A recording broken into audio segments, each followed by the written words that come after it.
বাবাই ও ভারী সুন্দর একটা ফরওয়ার্ড পাস, বলটি রাখতে পারিনি মাঠে।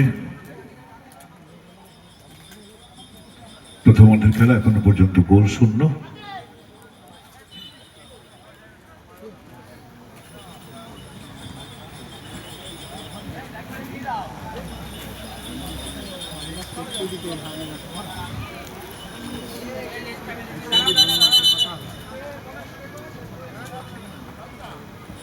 তোমাকে 70,000 মার্কিন ডলার দেওয়া হবে। 1970 সালের ঘটনা, কারণ জুতোর বিজ্ঞাপন বন্ধ ছিল ওই বিশ্বকাপে।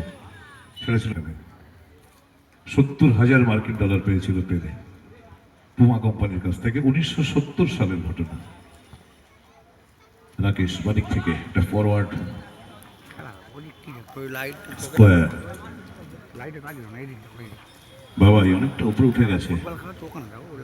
বনসা, রাকেশ, আবারও রাকেশ, জয় শট করেছিল, শট নেবার জন্য উঠে এসছে, ডান দিকে দিয়ে দিয়েছে পাস করে। সেখান থেকে আবারও বিট্টুর কাছে বল। সোনু, লজেন্স, back to goalkeeper Bittu, forward through.